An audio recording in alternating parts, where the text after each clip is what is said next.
I think you need to understand in how my channel works. For the most part, I make videos or live stream things that are fun to me, not videos that other drama channels are making. So if you're not seeing videos coming from me talking about a specific drama that is happening on the internet right now, there are many reasons why I don't talk about them. It could be because I'm not aware of the drama, it could be because I'm not interested in the drama, it could be because the drama is reserved for my streams because they're fun to talk about on stream, and contrary to the naming, I don't actually do meme reviews. I spend half of the stream chatting with you guys and the other half chatting about drama. Or it could be because I really don't care about the drama and you probably shouldn't. I've been seeing people characterize my channel as a drama channel or an anti-SJW channel, when in reality my channel is not really all of those things. My channel is more about me, a representation of me, my frustrations, and how I channel those frustrations into the World Wide Web. And yes, some of them are drama related and some of my opinions align to the opinion of anti-SJWs, but to classify my channel as merely any of those things is, in my opinion,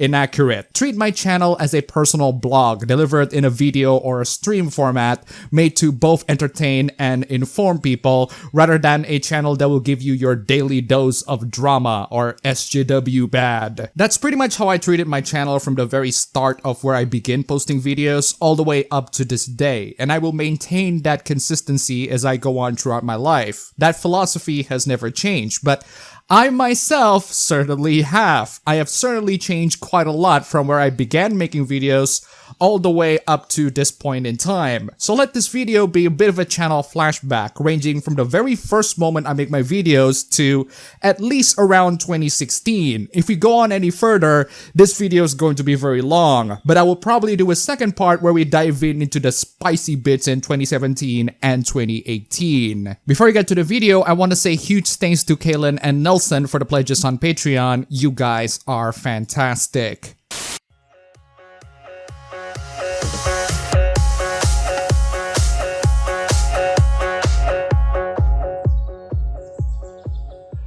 Oh, I missed that intro. I actually have several intros, come to think of it. So when I first started this channel, I began by making videos where I solve Rubik's Cubes because I love that playful little thing. I also delve into tutorials, most of which are centered on Vegas Pro, formerly owned by Sony, now owned by Magix, and still a video editor I use to this day. The most famous video tutorial that got me quite a lot of views is a video tutorial in how to upload videos faster. They're so popular that I made them 3 times in every year from 2010 to 2012. I even have a behind the scenes video of the 2012 version where I did a surprisingly good piano cover of a Naruto ending song. I also did one of the most cursed thing that you might see me doing.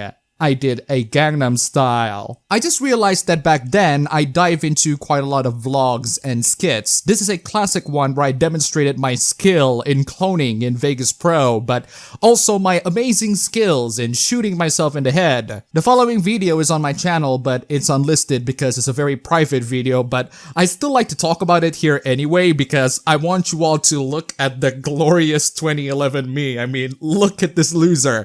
Look at that absolutely trash green screen in the background. Just bask on that glorious display. By the way, YouTube, I am bullying myself, and it's fine if I bully myself. Don't ban me like you did that other guy. One of the professional skits that I did is a short video as an entry to a short horror video competition where I got killed by a Leak mask. I recorded that entire thing on an HP Mini 110 webcam. A very interesting video that I did back then was a playthrough of Typing of the Dead on the same HP Mini 110, which, come to think of it, is a PC that I used quite a lot actually back in the day for video editing and gaming. And by gaming, I mean I primarily use it to play Unreal Tournament 99, Deus Ex, System Shock 2, Half-Life 1, pretty much any game that that thing can handle, and not any of the modern games that the kids are playing back in the day. Now we can move on from the tutorials, the headshots, the layout countings, and the Gangnam Style. Ever since those videos, I've been way too busy in high school stuff and I don't end up making videos at all. That's at the time where I really got into the DC animated universe a lot and making fanfictions of Batman, Young Justice, and Teen Titans. Yes, I was quite the fanfiction kid back then. You can find my cringy fanfictions link down below, and you can also find an unfinished Batman fanfiction that I made that is about 125,000 words. And the best part?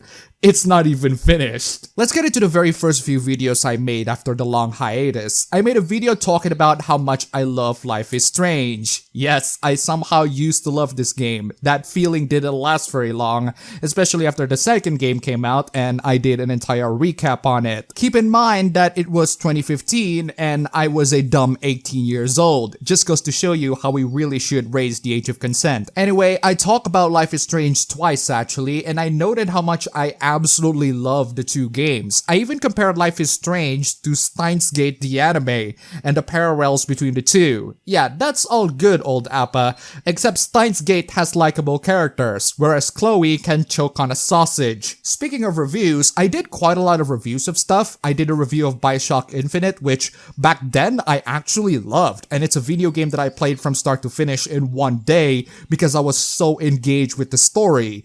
But that game got quite a lot of hate from people for very valid reasons actually, so I might want to go back and play that game again and compare it with the first two games. Then I did a review of Mirror's Edge, which in my opinion is an underrated gem, and its sequel Catalyst was fine actually, not the best, not the worst. I did a review of the first Watch Dogs, which I really don't like. I did a review of Assassin's Creed Syndicate, the last proper Assassin's Creed game before it turns into Witcher Light. I did a review of Tomb Raider 2013, which contrary to everyone's opinions at the time, I really don't like. Then because Rise of the Tomb Raider was an Xbox One exclusive at the time, I did a review of the story of Rise, which I thought was an improvement, but that was before I played the massive disappointment that was Shadow of the Tomb Raider, which I did a proper review as well. Oh, I also made a list of my best and worst games of 2015.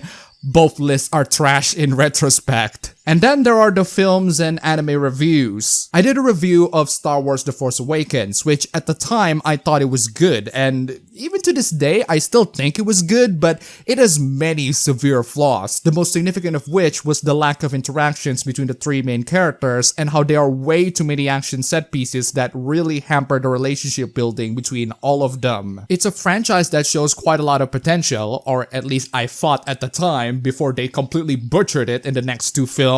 And then there's my absolute hot take review, which is the One Punch Man Season 1 review, in which I stated that it was disappointing. Yes, I thought the first season of One Punch Man was disappointing, and the reason why is primarily because I hated the Sea King arc, and I hated how the story progresses in the second half. It's as if the anime just throws a lot of things at you for no reason whatsoever. That is an opinion that I still maintain to this day, and you can hate on me all you want, but at least we can agree that the second season is just not as good. And if we're talking about storyline in general, I think Mob Psycho 100 is significantly better. And then there's my review of Charlotte, an anime that my sister really loves, but I ended up somewhat liking it until the end of the anime where it just goes completely bonkers. Then there's my review of Shimoneta, which I still maintain to this day is an anime that every single one of you should watch, and it's an anime that is still relevant even to this day. I also reviewed Naruto and Attack on Titan.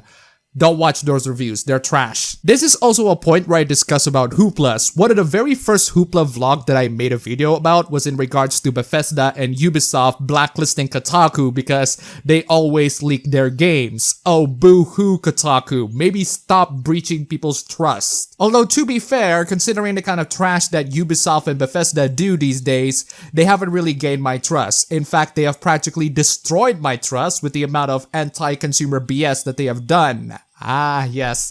I remember the really stupid time in 2015 where the UN tries to ban anime and manga. Keyword try. 5 years later and the UN is still about as influential as me on the overall YouTube landscape. Now we can go on and on talking about the individual YouTube videos that I've made throughout the years, but that would be a bit too long. Instead, I want to get into the hooplas that got me quite big into the YouTube sphere at the time, and might be the reason why you found my channel in the first place. Oh my man, Chris Stuckman. I really enjoy his reviews, I still do. I think he's a very chill and down-to-earth guy. He's not necessarily the most charismatic movie reviewers, but at least he nails the movie reviewing basics down, even if I tend to disagree with his takes on certain films. Unfortunately, he got himself into quite the hoopla with his rewrite of Batman v Superman, which was not received very well by people, including myself. I thought his rewrite was not very good. So I decided to make a reply video, and the reply video is filled with outdated rage faces, and that's the one aspect that people criticize a lot. I still have the script for that video, and I'm gonna be basing my opinions on the script because my voice is grating, my presentation is annoying, I say peoples a lot, and I just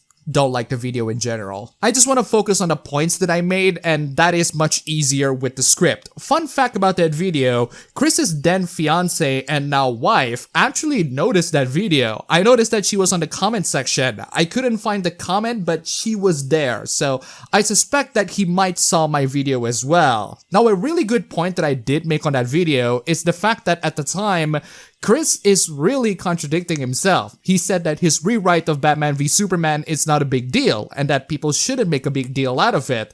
And he's right, people really shouldn't. But the problem is, it's not those people that make a big deal out of it. It's Chris. Chris made this a big deal by making a 26+ minute video on it and also talking about how people used to harass him or call his family in the past. He said that he's laughing with us about how bad it is, but the best way for you to show that you're laughing with us is if you just keep it on Twitter and not talk about it so seriously in a video. It's just not a good way to deal with the situation at all. There's another point in my video that, in my opinion, would have been a good point if we're not talking about the context of this particular drama. If someone makes a mean comment on you, the best way for you to deal with them is to continue on doing whatever you like to do with your life and not even bother reading them. Trolls are never going to win unless you react to them. This should have been a point that I used against Chris, but I didn't for some reason. In fact, in the script, I said that Chris dealt with this like a champ.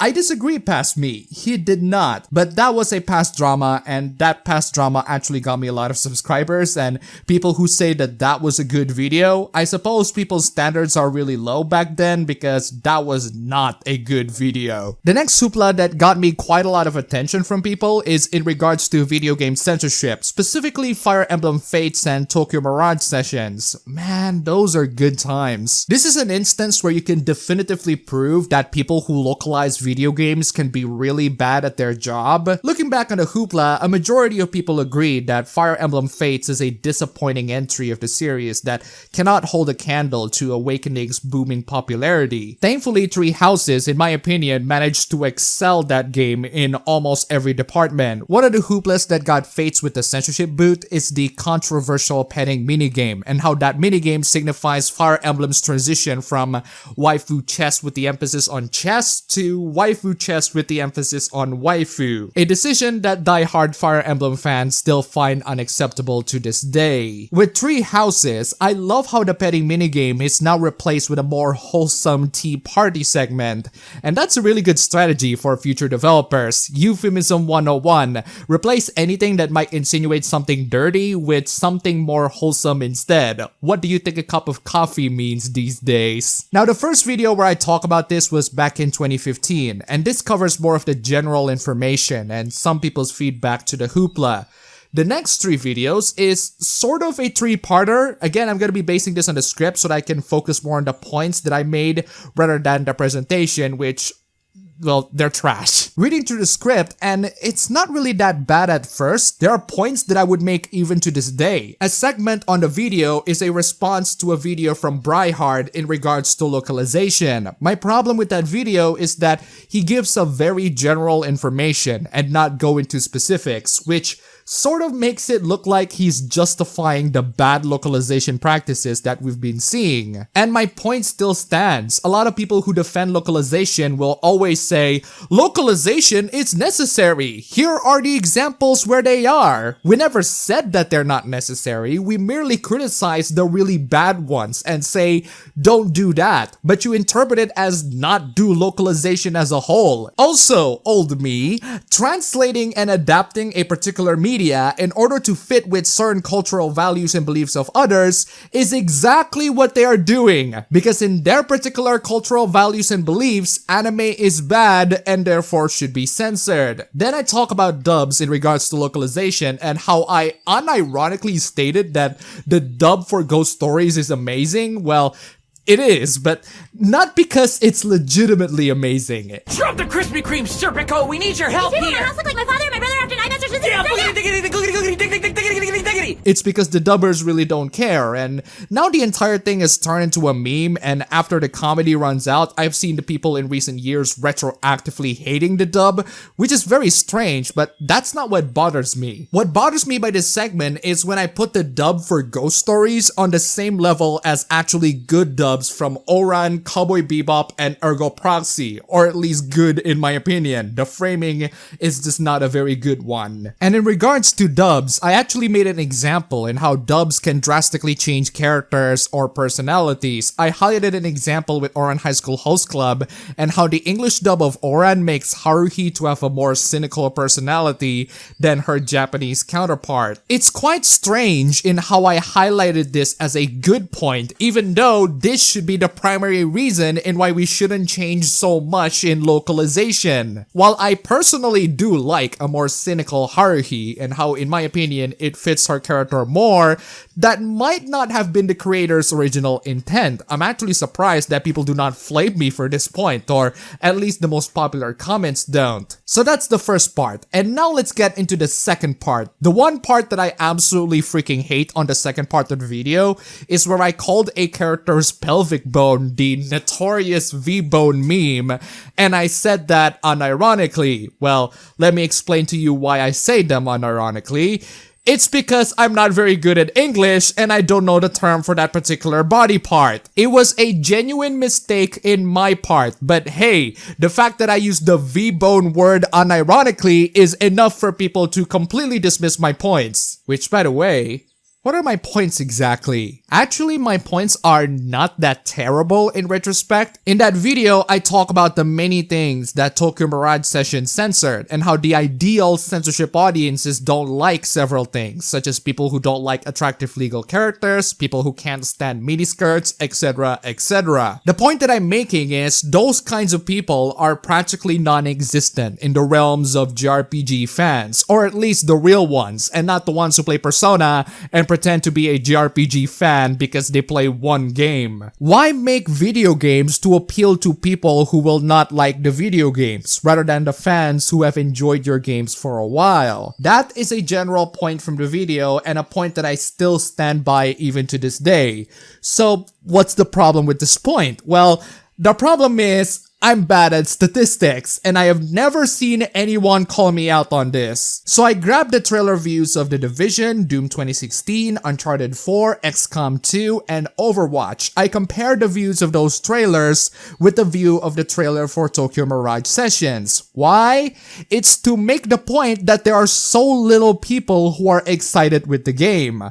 While it is a good point, it's not delivered in a good way. What I should have done is to compare the views of Tokyo Mirage Sessions trailers in retrospect with other game trailers, not combine all of the trailers' views and measure how significant one of them is compared to all of them. Another point that I make is how I cited statistics from the ESA talking about how people buy games for various reasons. I cited the top 5 reasons and how this entire hoopla through word of mouth can ruin the sales of Tokyo Mirage Sessions, and as I explained in a video I made last year, it made the sales a lot worse actually. The next point that I make is in regards to fictional characters and how their age doesn't really matter because they're fictional, a point that I make quite a lot throughout my videos and even on my streams, but as I grow older and older, there are unfortunately still people who are unable to grasp that particular concept. I'm actually going rather hard on statistics statistics in this video, even if one of them is really bad. One really good point that I make is how people who play video games are not primarily children,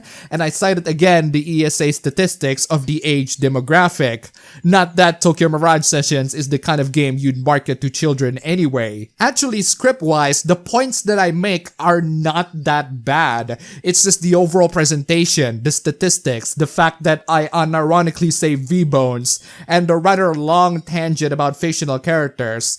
They could have been done better. Then we get into another very popular anti-censorship video that I make, and that is in relation to the one and only Jed Whittaker. This video is where things just went freaking bonkers. This video is where I recognize the fact that I said the V-bone word wrong, and this is the video where I unironically say that Milo Yiannopoulos is an innocent and fabulous G guy. Let's just say that that opinion did not age very well. Also, this is a takedown video where I spend quite a lot of time talking trash at Jed because, frankly speaking, he deserves the treatment. The talking trash segment goes so far as me saying this amazing quote that can be taken out of context. Just read that quote right there. Absolutely beautiful old me. Not only did I produce a spicy quote that can be taken out of context, but I am also one of those people who unironically say, we gamers are gonna fight you with reason and logic over your BS stupidity.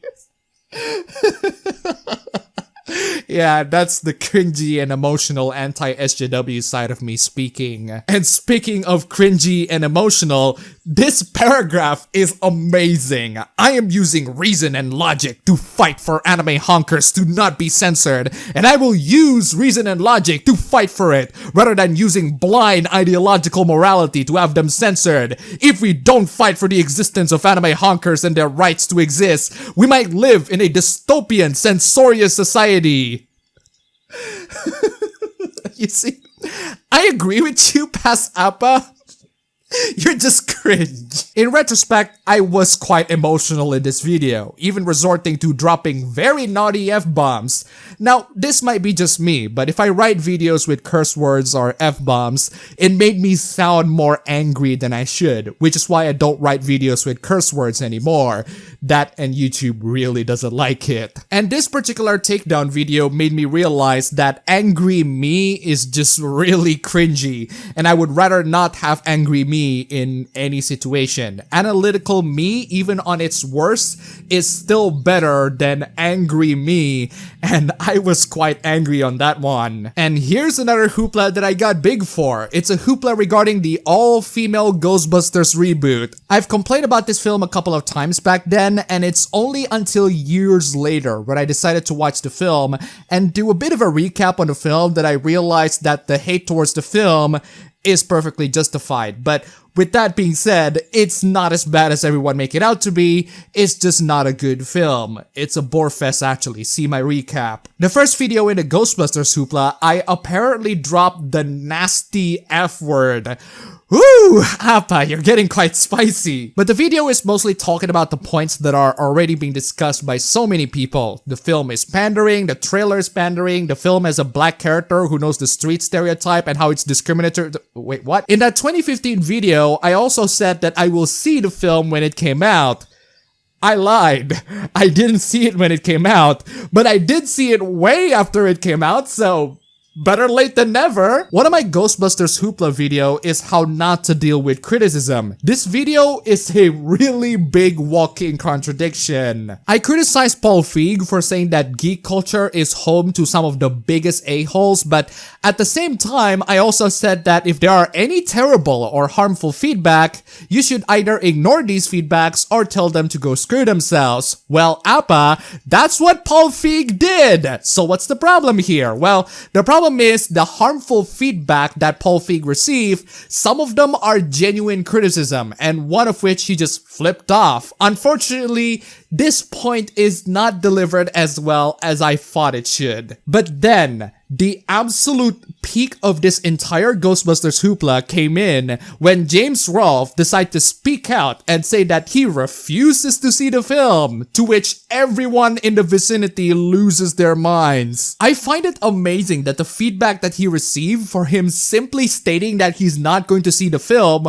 are immensely hostile, going so far as to say that his wife is probably a gold digger. This is one of the hooplas that got me big, and I don't really have too much complaints about it, mostly because the opposition is such colossal scumbags to deal with, and James did the absolute right thing of not caring about the drama whatsoever, so good for him. So what are the other videos that got me big in 2016? Oh yeah, that was at the time where that woman was making videos and I make responses to them. No one cares about her nowadays, let's keep it that way. And speaking of irrelevant trash, some of you might get into my videos thanks to Marvel Comics and their really cringy comic panels, which are still cringy even to this day. The only reason why I make videos of those is because the hooplas are really stupid, but as time went on, I just think that Western comic books in general to be things that I really don't care about. Ah yes, some of you might remember the fan service video series where I make fun of articles from the Mary Sue talking about fan service in anime. It was originally a trilogy where it all climaxed into talking about how moe is apparently offensive to women, but it continues to spiral out of control, especially when Kotaku decides to take the mantle for the triggering. Unfortunately, this is a series where some of its original scripts and files are just lost. I can't find them anywhere. I think the most important thing that you need to understand is that people got pissed at fan service in anime and I made video responses to them. The one thing that I did back in 2016 that I'm still proud of even to this day is that time where I made a video detailing a drama surrounding Ko Takeuchi, the artist for Rhythm Heaven and WarioWare. He drew Vivian James at one point, which got him the ire of so many internet Twitter warriors. The one part that I am absolutely proud about that video is the fact that he noticed my video and he drew a fan art of me. And that is my very first fan art that I have ever received. My very first fan art is from an artist who worked on Rhythm Heaven and WarioWare. I mean, pardon the flex, but that was quite the accomplishment if I have to be honest with you. I'm sure there are tons and tons of other videos I made throughout the year, but this video is getting way too long now, so I'm just gonna leave it here. 2016 and older was quite a wild year for me, but it is definitely a stepping stone to my further growth as time goes on. Funnily enough, I imagine my old me in 2016 to be a really spicy boy that makes bad takes, but that's actually not the case. I actually have points that I still agree with even to this day, which is probably why a lot of you people subscribe to me. I just don't agree with how I presented them. I feel like they could have been so much better and less cringe, but at least I can 100% say that I'm not some political chameleon who has a complete 180 turn from one year to the other. If you're one of the OG fans back in the old days and you still stick to me even to this day, thank you so much for sticking out. I will continue this Channel Flashback series. While 2017 and 2018 are not as wild as my 2016 days, they are still quite wild, and I'd love to talk about them in the future. For now, here's me doing the Gangnam Style, if you can even call it that.